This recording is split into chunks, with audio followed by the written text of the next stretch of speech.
pessoal, tudo bem? Eu sou a Andressa, sou nutricionista e hoje a gente vai conversar um pouquinho sobre os suplementos esportivos. Hoje em dia a gente vê que bastante gente usa, né, nas academias tem uma febre, mas a gente não sabe se precisa ou se não precisa. Então a gente vai conversar sobre o que são os suplementos alimentares, para que eles servem, se todo mundo precisa, quem se beneficia e quem pode ter malefícios para a saúde com o uso desses suplementos, tá legal? The rulers of it all don't want my mind to see. Então, vamos começar com a definição dos suplementos. Sempre que a gente pensa em qualidade de vida, em saúde, a gente tem que sempre relacionar com a alimentação saudável. Então, a alimentação ela pode ser um remédio ou um veneno, dependendo do jeito que você usa. Eu sempre explico isso, né, para os pacientes, porque dependendo de como você vai usar a tua alimentação, você pode ter um benefício para a tua saúde, ou então você pode ganhar peso, pode ter o colesterol alto, pode ter algumas consequências negativas. E os suplementos nutricionais, eles entram nesse contexto justamente para suplementar, para complementar a alimentação. Então, nunca nenhum tipo de suplemento ele faz efeito sozinho. É bem importante que isso fique claro, porque eles vêm para completar a alimentação e não para substituir. É bem comum a gente ver pessoas que trocam as refeições, trocam os lanches ou as refeições principais por alguns suplementos, pensando que vão ter o melhor benefício. Então, eles vêm para atender uma população que faz exercício físico e que com isso tem uma necessidade nutricional diferenciada do restante da população. Então, por exemplo, a gente tem pessoas que acordam de manhã, levantam, tomam um café, trabalham, voltam para casa e dormem, são pessoas sedentárias. E a gente tem pessoas que levantam, né, de manhã, comem alguma coisa, correm 40 quilômetros, voltam trabalhar e seguem o seu dia.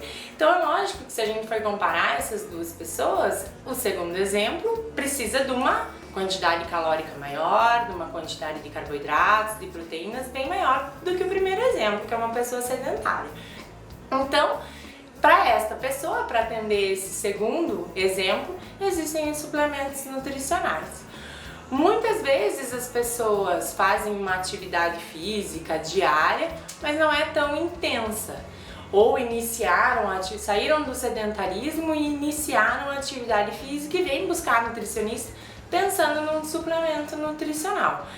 E às vezes só arrumando a alimentação para essas pessoas que fazem uma atividade um pouco menos intensa, só a alimentação já ajuda na obtenção dos resultados que essa pessoa quer, seja perda de peso, ganho de massa, melhora no rendimento, porque tem gente que, né, busca o esporte como um desafio, né? Eu quero correr 5, eu quero correr 10, daqui a pouco eu quero correr 21, e aí a gente consegue, com a suplementação nutricional, ajudar nessa estratégia da pessoa. Então, os suplementos nutricionais servem para complementar essa alimentação. O que a gente tem de suplemento hoje em dia? A primeira classe são os suplementos hidroeletrolíticos. Então, que seriam os repositores contendo sais minerais, carboidrato, para utilizar aí durante a prova ou até depois. Esses suplementos eles são caracterizados pelos isotônicos, a gente tem algumas marcas no mercado.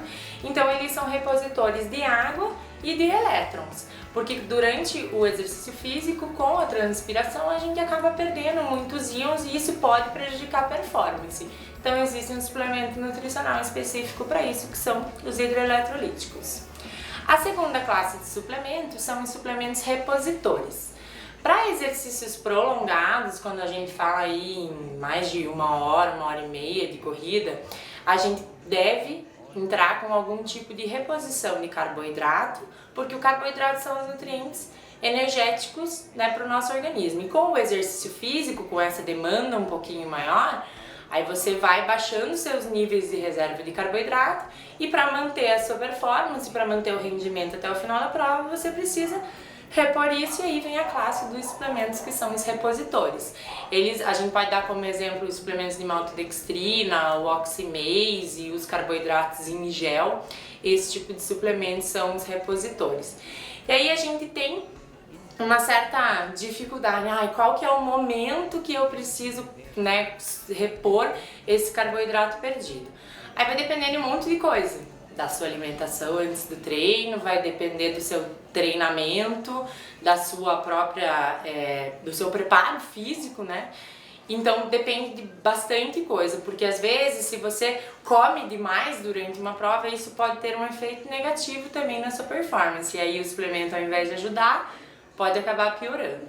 Então essa é a segunda classe dos repositores. A terceira classe são os suplementos de proteína.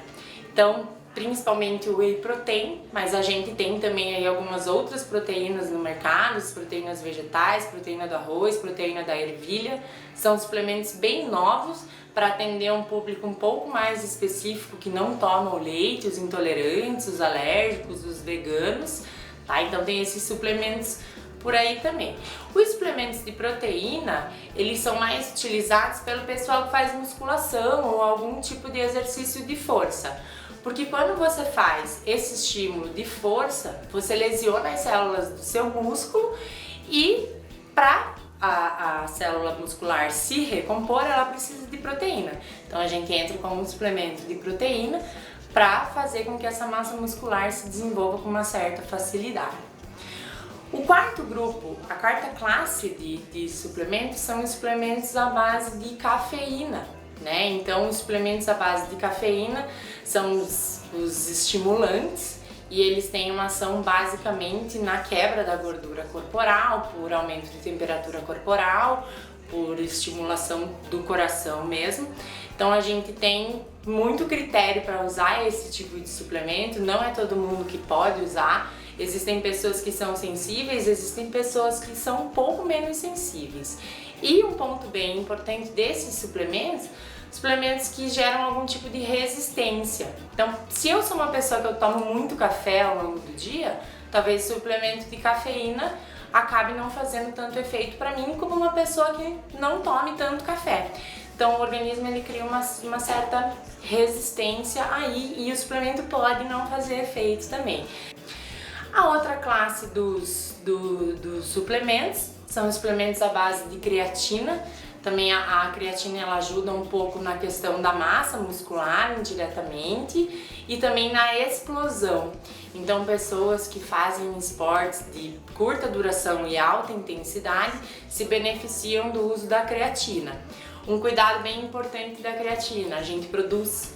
Então se a gente começa a tomar indiscriminadamente e não para por nenhum momento, a gente pode induzir o nosso corpo a parar de produzir essa creatina. Então ela é um suplemento assim relativamente perigoso, tem que ter um acompanhamento um pouquinho mais próximo para tomar. A última classe, então, é a classe dos substitutos parciais de refeição, que a gente conhece, que são aqueles shakes que muitas, principalmente o público feminino, usa aí para ao invés de jantar, ao invés de almoçar, acaba tomando um shake. Então também existe uma legislação para isso.